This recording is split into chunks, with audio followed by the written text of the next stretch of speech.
welcome to a new edition of our show, Money Means Business. As we always say, business means money. Stability and business mean a lot of money. And of course, under the repercussions and the shadow of the COVID-19 that is threatening all economies of the world, well, there are just some economies that are reeling very hard. Not only some economies, actually all economies of the world reeling hard under the repercussions of this pandemic that is very serious and has taken the lives of many people. Well, what is done under it, how Egypt is faring under such pandemic, this is what we're going to be finding out. Actually, we talked about it at the beginning, but then now, we're talking about development, what's going on, and people are working and building even throughout these hard times. Well, yesterday, actually, for a two-day visit, Prince Charles and his wife Camilla came to Egypt for a visit.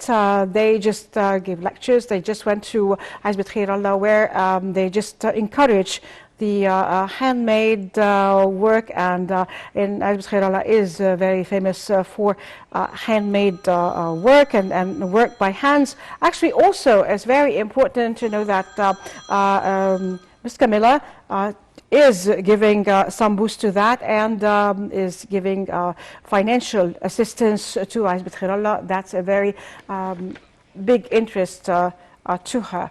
Well, we do have a report on that visit, after which we'll come back to you. Stay tuned to us, don't go away.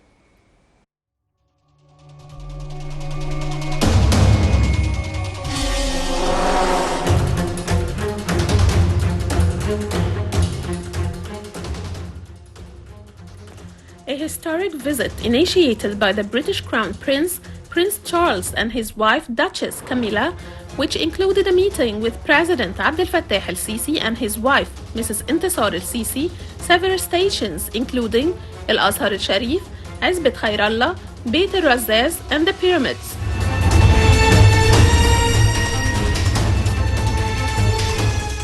Prince Charles and his wife arrived at Cairo airport and were received by the Minister of Tourism, Dr. Khalid Al-Anani, from Amman after a two-day visit on a tour that is the first by the British Crown Prince and his wife abroad since the outbreak of the corona pandemic in the world. After they were received by President Abdel Fattah el-Sisi and his wife, the official spokesman for the Egyptian presidency, Bassem Rodi, stated that the meeting witnessed discussions on a number of issues of common interest, especially those related to combating terrorism and extremist ideology.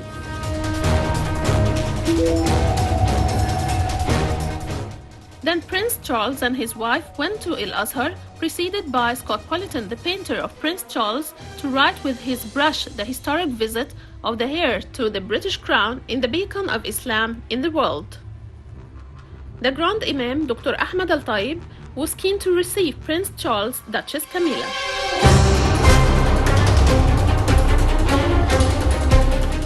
After that, Duchess Camilla on her own visited Azbet Khairallah and inspected community projects aimed at empowering women and youth through environmentally friendly initiatives.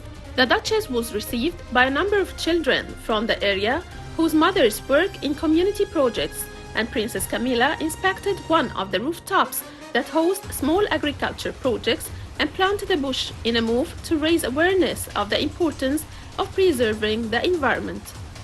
The Duchess of Cornwall's visit program focuses on empowering women by listening to the experiences of women leaders in Egypt and their efforts to encourage the protection of nature. The Duchess listened to women's experiences and details of the Climate Communication Initiative, which includes 7 initiatives, a global program carried out by the British Council to empower youth and women by providing training and educational opportunities.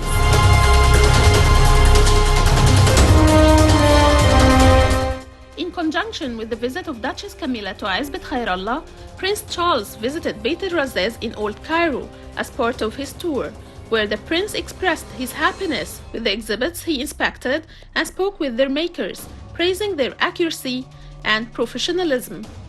Among the craftsmen who received Prince Charles was Aya Hamada, a telecom engineering graduate who worked for 5 years and entered a specialized school in London and studied for a scholarship on ceramics.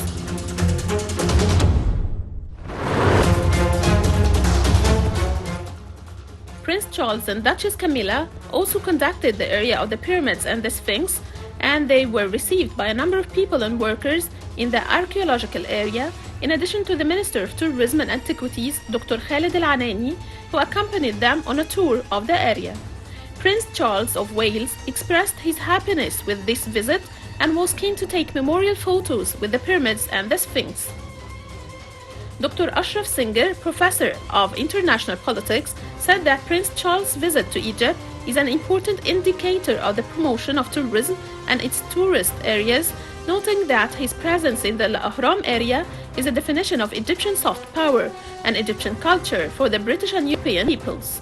He said this visit is support for Egypt and evidence that Egypt is a stable, secure, and tolerant country, and this visit gives multiple dimensions to the image of Egypt and the stability of Egypt, and a great tourist propaganda as it portrayed Egypt in all its dimensions.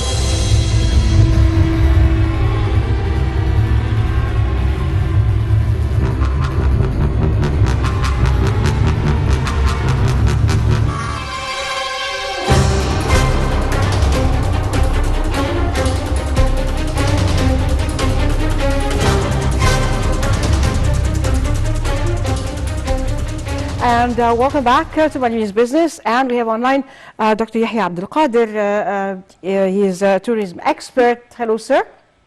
Hello, how are you? Nice having you. I'm fine. Nice having you. This is the first day of winter, actually, with a lot of rain. So, it's good that it started today, not the couple of days where Prince Charles and Camilla came to visit Egypt here. Well, how do you see the visit of Prince Charles to Egypt, especially that now and then and frequently, actually, the BBC keeps on purpose making insinuations, the improper insinuations about Egypt most of the time? Well, really, this has been a very successful trip of His Excellency Crown Prince Charles and Duchess of Cornwall. Yeah. Within a short span of time, they spent 2 days, but they covered lots of territories. Really, this visit has a threefold mission, Number one, to check on the progress of Egypt, like for hosting the COP27, that would be held in Sharm el-Sheikh, inshallah, in 2022.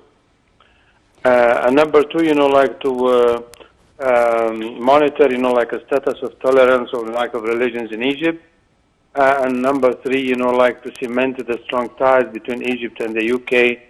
So within this short span of time, he was welcomed by President Abdel Fattah al-Sisi and his wife, Ms. Ansar, and it was strong talks, intimate between, the two heads, of states. And then it was a very successful tour after that he went on with Ms. Camilla to, historical sites of Egypt.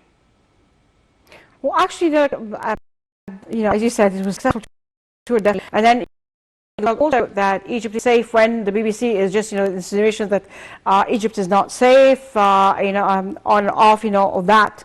How do you think this is, affecting tourism?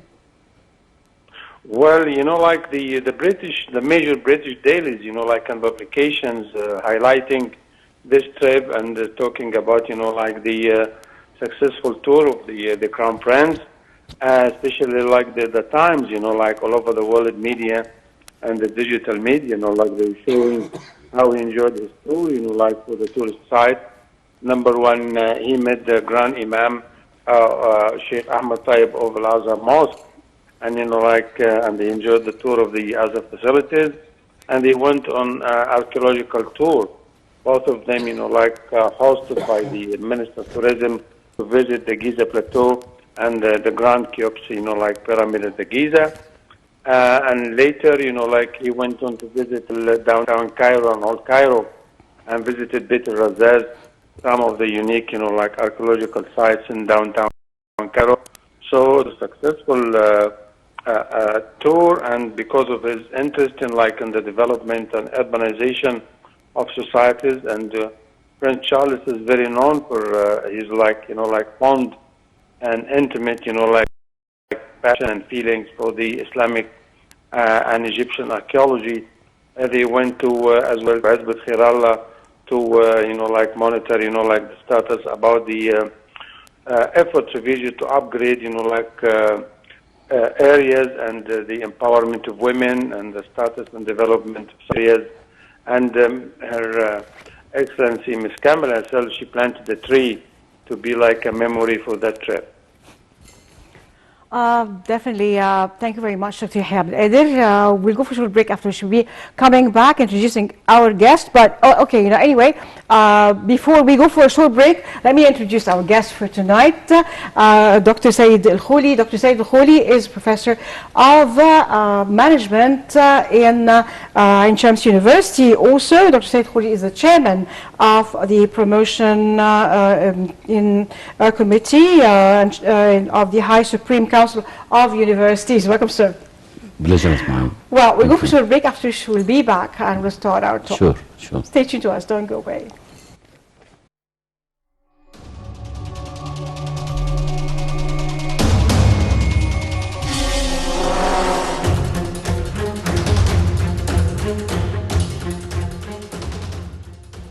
President Abdel Fattah el-Sisi directed to expand the activity of the Egypt's Future project so that it is implemented within a comprehensive and integrated framework to achieve optimal utilization of state assets and to make the maximum use of the available resources. He also stressed the need to adopt the concept of giant agriculture entities that have the ability to make a qualitative leap in the modern agriculture sector and achieve food security, in addition to relying on the latest global technology in irrigation and agriculture. This came during President Abdel Fattah el-Sisi's meeting with Lieutenant General Mohammed Abbas Helmi, Commander of the Air Force, Major General Amir Said Ahmed, Advisor to the President of the Republic for Urban Planning, and Pilot Baha el-Din el-Ghannam, Director of the Future of Egypt project. Ambassador Bassem Rodi, official spokesman for the Presidency of the Republic, stated that the meeting dealt with following up on the developments of the executive position of the national project Egypt's Future for agriculture production within the scope of the giant project New Delta to reclaim a total area of 2.2 million fedans. President el-Sisi also directed that the Egypt's Future project focus on cultivating the strategic commodities necessary to reduce the import gap, as well as benefiting from the project by including very productive activities related to agriculture activity to achieve an added value for the project's productivity, as well as the establishment of an integrated agriculture manufacturing complex to achieve self-sufficiency in production requirements, in addition to the system of factories, silos, and coolers required for the work of this giant project. Thinking about the Egypt's Future project began April 2017 when President Abdel Fattah el-Sisi directed the start of implementing the Egypt's Future project for agriculture production to provide high-quality agriculture products at reasonable prices to citizens and to export the surplus abroad, which contributes to reducing imports, providing hard currency, and achieving development goals sustainable by cultivating 500,000 fedans. About 200,000 fedans were reclaimed in the first phase of the project, and the other phases are being reclaimed with an area of 300,000 fedans to provide water resources. The project relies on the plants that were set up to treat agriculture wastewater. The national project, Egypt's Future, represents a new addition to the series of giant national agriculture projects implemented by the state, and the area of 500,000 fedans was chosen on the El Daba axis due to the multiple geographical advantages this site provides. The location is close to export ports, airports, industrial areas, and a number of main roads and access, which facilitates the transportations of agriculture products from the project lands to all parts of the Republic. The Egypt's Future project contributed to providing agriculture products to citizens at reasonable prices during the beginning of the coronavirus pandemic, in addition to providing foreign currency for the benefit of the country's national economy by bridging the gap in the local market between production and import. The project also provides hundreds of thousands of job opportunities for young people, providing about 7,000 direct jobs and more than 200,000 indirect jobs through the various activities and the many investment opportunities that the project provides in cooperation with major agriculture companies.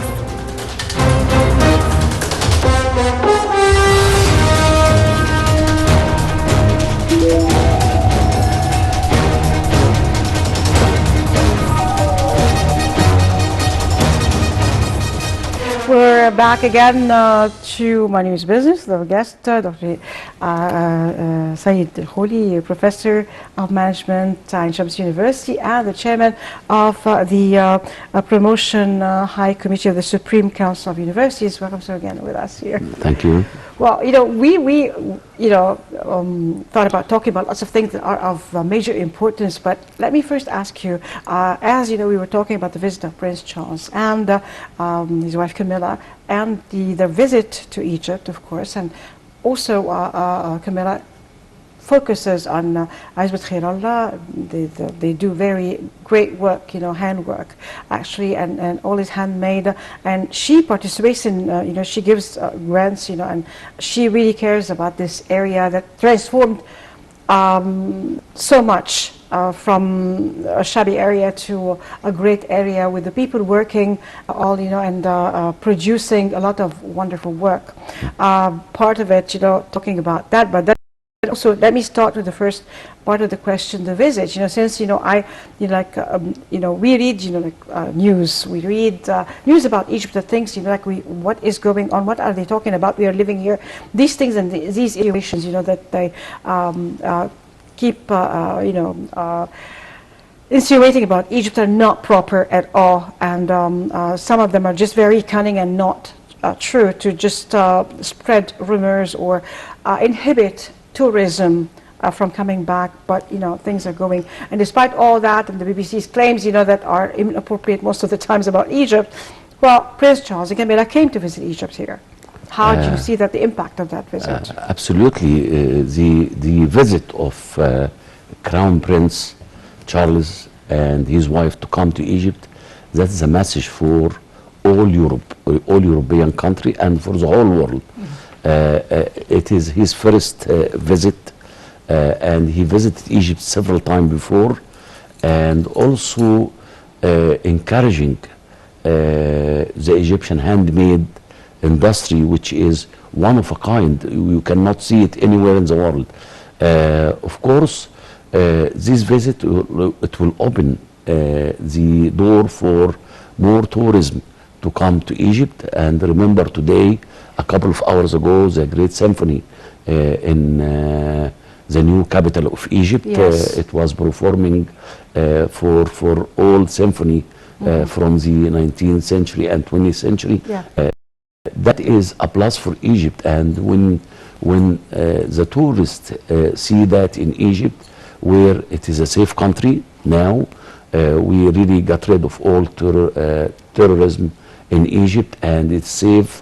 And for Crown Prince Charles to come to Egypt, that is a plus for, it's not only meeting the First Lady and the President, but also he visited the great Imam of Azhar.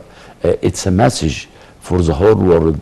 Egypt, it's open, and according to President Sisi speech, we are the land where no difference for Egyptian, based on religion or gender and so on, and that is equality is a good message for the whole world. And to host this kind of event like symphony today, and the climate change, we are going to host it, the World Climate Change in next year, to be hosted by Egypt. That's a plus for everything in Egypt, for industrial, for agriculture, for tourism. It opens the door for a lot of things, where you gain the trust of Europe and the worldwide leaders to come to Egypt. That is a plus for Egypt, for Egyptian economy. As I told you several times before, Egypt, it will be in a different place in next year, where all these people come to Egypt and see Egypt, see the development, see the new infrastructure in Egypt. That is a good news for all different measure in terms of economical, cultural, and all of this. It's a plus things for Egypt. Definitely.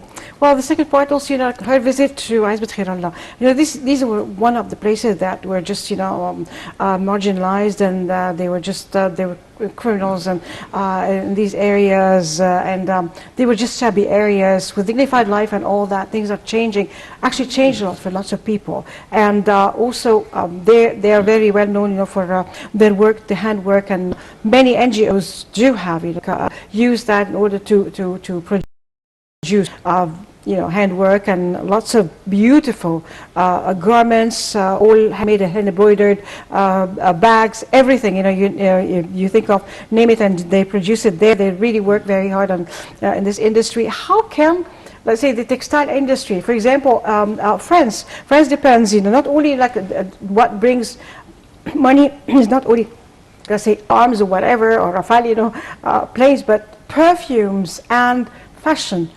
Actually, this, brings a lot of money to the country. Here, we do have lots of assets, and we can become that. We do have lots now, like that are in the. They are just, going, with the name of Egypt everywhere, and they are just the favorite of many stars and all that. And even one of the brands actually was born on the red carpet with the dress of one of the big actresses, actually. So we do have a lot of assets. We do have, cotton, is actually, long staple cotton, is the production of Egypt. We do have a lot actually to talk about in this, field. Egypt, it's a land of opportunity for attracting foreign direct investment. And handmade in Egypt industry, it has been growing. Small business is growing in Egypt. It's not only in Azbet Khairallah, but in many different places in Egypt. Let me say one thing. Made in Egypt, it has to be the slogan for this year and next year, where we have a lot of resources, we have a lot of raw materials, and we have to capitalize on that. In order to really build or revive our industry, all of us, we have to believe in that slogan, which is made in Egypt. Made in Egypt, but we have to create brand. We have to create branding. We have to market ourselves. We have to really invest heavily in our textile industry. Like the great city of Mahalla Kubra, they have one of the biggest manufacturing in the region. And we have to capitalize on that. We have to really believe in our industry. We have to invest in new models, as you mentioned, in fashion industry. It doesn't really harm for El Mahalla, for example, to invite people from Milano, for example, where they have high fashion over there, and work with them in order to provide us with new brand. I believe marketing is a very important issue. Of course. And me and you and all people come in TV when they wear made in Egypt clothes. That is a message for all Egyptian to be able to consume Egyptian product. I remember in the 80s when President Reagan have Reaganism where buy American, we have to really focus on buy Egyptian. And we have to invest heavily on that. We have a great industry, and we have to revise it, and we have to invite people from fashion industry in Milan, in Paris, and so on, in order to provide us with the new techniques in textile industry. Not only in textile industry, but in many other industry where we have to build a brand. So branding is very important. Of course. And remember, when anybody from outside of Egypt come to visit, from United States, for example, they are really heavily buying Egyptian-made dresses and so on, where it made from 100% cotton. But we should create a brand. We should market ourselves, and all actors, for example, when they wear Egyptian clothes, Egyptian-made clothes, that is a good message for the market, for the Egyptian, for Arab country, and we will be able to revise our textile industry. What I'm wearing now, it is 100% Egyptian, and that is very good. The marketing over there, it's very good, and the people, customer service is very good, and I can't The believe prices are wonderful. the prices actually, is too. great, you know, Exactly. where you can really have 5 suits with the price of 1 suit from the States. And that is the message we should send to our people.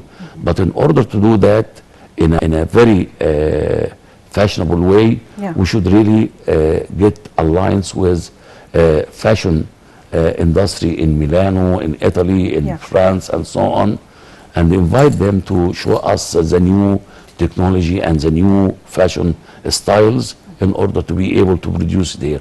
I believe we'll go in a different place. Definitely. Well, also, you know, like, talking about made in Egypt at a certain time in history, you're not very far away. Actually, people were just, taking pride in saying that, well, I bought this from abroad. I bought this from abroad. Where is this from abroad? Now, it's been, like now, that's 10 years, people are taking pride in the industry of their own country, in the products of their own country. They wear Egyptian. There are better companies and names that are, producing clothes or jewelry or, there is everything, but definitely the Egyptian ones are just booming, and or bags or whatever is there. So, we're just like the quality is a lot better. The quality is really good. And people are taking pride in wearing the Egyptian made clothes. Also, the Egyptian trends, or let's say the Egyptian fashion that is special related to certain types of Egyptian materials like malas or others, wearing the dresses, but in a modernized way, not like Saidis totally, but then, like with embroideries that come from Siwa or, from Sinai and the different, or Nubia, different parts of Egypt, and all blended to make dresses that are very Egyptian, actually. Absolutely. We have several cultures in Egypt. As Yes. you mentioned, in Aswan, they have a culture. In Upper Egypt, they have a culture. In the North Coast, they have a culture. So we are really rich in culture. We have a culture goes for thousands of years, and that is not really available for many other countries around us. So again and again, we should invest in our resources. Yes. We should create a brand, Egyptian brand. I know a lot of foreign brands where they manufacture their product here in Egypt in 6th of October and in Hashim Ramadan, and they manufacture their product and send it to abroad, to Europe, to the States, and so on. And it's American brand, it's European brand, but made in Egypt. And I remember years ago where certain brand, I loved it so much, and I bought it from the States. And when I came to Egypt, when I looked for the ticket, I saw it's made in Egypt. And that is marketability. We have to create brand, and this brand, if we really advertise for our brand and take in our consideration with high level of quality issue is very important. And I believe if we work on that, we'll have a lot of surplus in our economical system. But also the handmade, the handmade. It's doable. Yes, yes. Doable. That is a lot, appreciated. Some people did not appreciate that before, but handmade stuff, handmade clothes, handmade bags, all these things, are really appreciated right now. And especially like those who don't appreciate here, others come from abroad, and then when they just buy all the handmade stuff, because it's very hard to find in Europe. It's going to be a lot more expensive, actually. Absolutely. Yeah. Absolutely. The price of handmade product in Europe and in the States, it's triple, if you have a mass production factory and so on. Handmade in Egypt, not only in fashion, but in many other things, items produced in Egypt, handmade, and where the foreigner and people from other country, they love our, but again, we have to create an Egyptian brand. We have to market for that. We have to really establish a brand in order to make it sounds outside of Egypt. And that is very, very important. And with the pandemic, COVID-19 and with the supply chain change, the means of going abroad and so on. Yeah. Egypt now, as a logistic area, and we're working on that in the last 2-3 years, it will become a hub for a lot of industry, fashion industry and many other industry in Egypt. And again and again, marketability is very important. Of course. Branding is very important. We have to work on that, and we have to show it for the people. And for the people, as your guest in TV and so on, being proud of being wearing Egyptian clothes, that send a message for the public to buy American, to buy Egyptian. And that is very important. And actually also, you know, like being proud of our own productions, our handwork, and being proud of ourselves as Egyptians, you know. Before, you know, for some time, you know, it was like people would, like, you know, like with the just traveling and all that. Now, you know, like a lot of people who are traveling come back to Egypt and are staying here, are just helping in the process of development. The same thing, they are just saying, you know, I'm happy to be Egyptian. I'm very lucky to be Egyptian. You know, I'm lucky to be born Egyptian. Before, you know, like during some time, things were just, you know, not really on the up. So things changed, and we're proud. The Egyptians are proud of their own culture. They are, you know, nobody is really making you forget your own culture or attacking it, and you're just believing it. You're believing in your culture, in your worth, in yourself, and in Egypt. If you look for African countries, like Nigeria, for example, and many, and Senegal, and so on, and they design they translate their culture into fashion. And if you see the style, and it became a worldwide brand, where it is really gain a lot of market in Europe and in the States. So we should really make sure we reflect our culture with our Egypt culture, North Coast culture, city culture, or our old civilization culture into our fashion. It will become a major. But here we have to take in our consideration. We have, the government should invest on that heavily, in terms of if you really produce in Egypt, and if you come and manufacture in Egypt, they have to give the foreign direct investment some incentive in order to invest in Egypt. And I believe if we have the technology here, if the foreign direct investment bring technology and know-how to our industry, we should give them incentive. Like if you use Egyptian-made component or resources by 25%, you can have a direct order from the government and so on. And that incentive, it will encourage our industrial base, and really in no time will become the hub of industry in Egypt. Exactly. And with the problem with COVID-19, with the shortage in supply chain, where you see it worldwide now, that is the time to really take this as a competitive advantage. Exactly.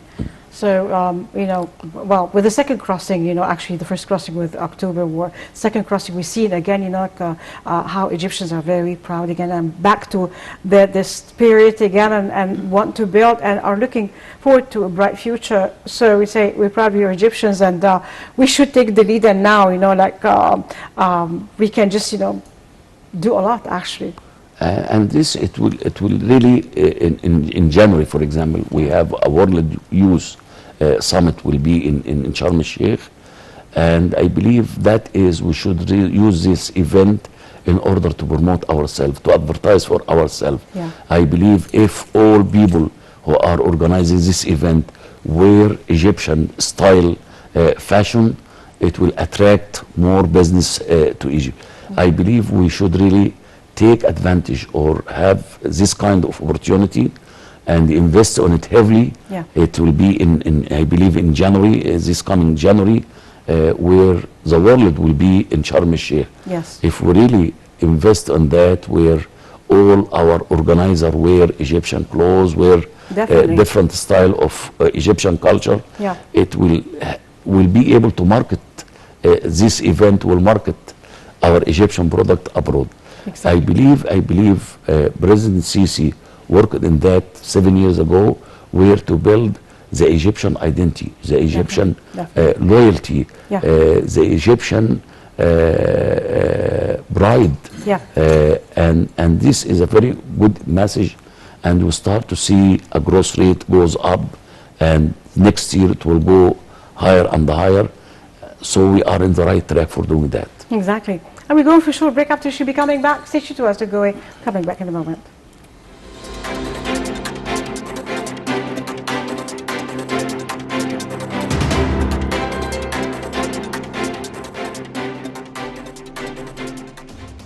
Lieutenant General Osama Rabia, head of the Suez Canal Authority, stated that the navigation statistics in the Suez Canal have been recorded since its inauguration on November 17, 1869 until today, crossing about 1.4 million ships with a total net tonnage of 31.1 billion tons. The quantities of goods estimated at 24.8 billion tons between east and west, reflecting the strategic importance that the canal has enjoyed over 152 years within the global trade movement system. The Suez Canal managed to achieve huge revenues amounting to $148.1 billion, and until the moment it remains one of the most important foreign exchange resources for the Egyptian state's public treasury. Dr. Adel Abdelazim, Deputy Governor of the Economic Research Sector at the Central Bank of Egypt, stated that remittances from Egyptians working abroad recorded during August 2021 an increase of 11.6% to a record about $2.7 billion compared to about $2.4 billion during August 2020. Abdelazim added that with this, the total transfers during the period January-August 2021 amounted to about $21.4 billion, an increase of about $2 billion, or a rate of 10.4% compared to the period January-August 2020. Hatem al-Naqib, deputy head of the Fruits and Vegetables Division of the Chambers of Commerce, said Egypt ranks first in the export of citrus fruits, in addition to potatoes, garlic, and onion, to the Gulf countries due to its high quality. Naqib also indicated that there are some problems, namely the readjustment and arrangement of internal trade in Greater Cairo, adding that the 136 random markets must be exploited and replaced with organized markets such as the transit market and the October market, and this leads to the stability and decline of prices. Bloomberg Economic Agency published that there is a tendency within Congress to revive an old bill which would subject OPEC to the same antitrust laws used for more than a century.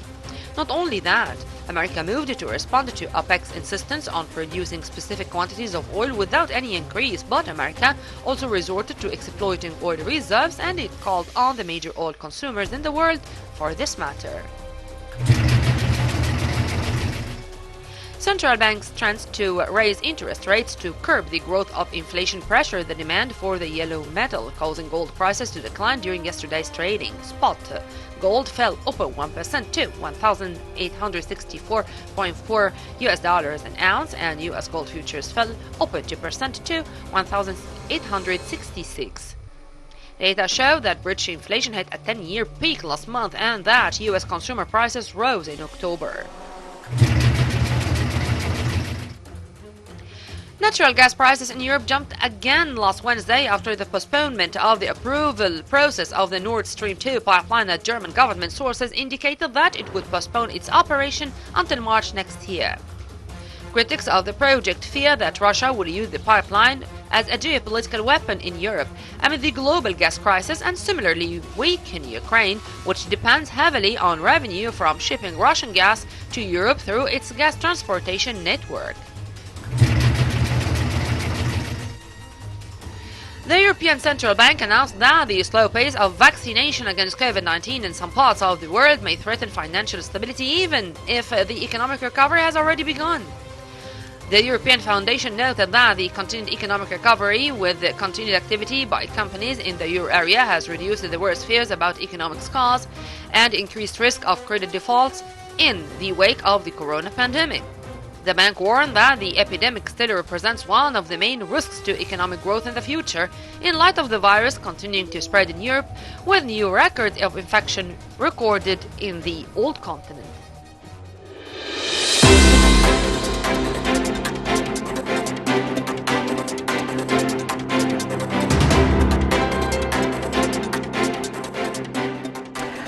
And welcome back again to Money Means Business with our guest, Dr. Saeed Kholy. And we're talking about Made in Egypt and how things transformed. And, you know, we're going back to our own origins of the old and ancient Egyptians, that this is, you know, the basic and origins of all actually cultures and civilizations. So talking about this and things are just going back in a wonderful way. Made in Egypt music, you know, from Egypt, you know, and old ancient Egypt, the choreography and everything, you know, by Egyptians, you know, like the great show that we had actually. Actually, it took the world by storm while taking the golden mummies to the museum, their final resting place in the Museum of Civilizations, and that was really wonderful. The value system, going back to our value system again, which is the origin. I believe we went through different stages in our life, and remember, with the globalization, we became I call it a fast food syndrome. We really forget, for years we forget about our value system, and I believe we should go back to basics. And the Egyptian value system is very unique. It's very unique. For Egyptian abroad, for example, I didn't see any other nationality like Egyptian, where he's been in the States for 30 years, but he have his house or his home or her home in Egypt. So we really have a strong value system for Egyptian, and we really should integrate our value system in our educational, our educational, whether it's pre-college or in college, in university, and so on. We should really focus on teaching our kids, our young generation, our student, the value of Egyptian value system. It is very important. Going back to basic is very important, where we should really, the slogan of Made in Egypt is part of our value system. Exactly. We should eat Egyptian, we should eat, drink Egyptian, we should wear Egyptian, and that is very important. I believe we need a lot of work in our educational system in order to reflect our value system in our curriculum. Bring the young generation back to Egyptian values, which is the most important values all over the world. And we have the historical background to promote that. And in the last 30 years, it was a switch in the culture, which I call it as a fast food syndrome, and this is not what President Sisi want. He want to go to Egyptian value system. He want to build the Egyptian identity, and we should really be proud of our culture. We should be proud of our value system. We should really be loyal to Egypt, and really we should integrate that in our educational system. It is very important. Definitely. And we came to the end of this episode, unfortunately. So time flies, you. But let me thank the people from Al Mahalla Kubra, especially Mr. Farouk. He's a very helpful people over there. Well, you know, since, you know, they're doing the best, you know, like work, actually the best, most beautiful suits and jackets, and I got from them before, and the price is wonderful, and the material is wonderful, and the fashion is wonderful. We should market for them. Exactly, and you know, we more and more, you know, we're just expecting a lot more and a lot of, you know, more. They go to the world, you know, they go everywhere, and they just show them their own work, actually, in fashion. Inshallah. Inshallah. Thank you. Thank you always being there. It's a pleasure always having you, and I'd like to thank everybody for being there. We'll see you again next week. As for now, God bless Egypt, God bless Egyptians, God bless our president, our army, our white army, and our police. And as we quote from the Holy Quran, ادخلوا مصر إن شاء الله آمنين, and from the Holy Bible, مبارك شعبي مصر, blessed be Egypt, my people. I'm Dali Nazim signing off. We'll see you again next week. Goodbye for now.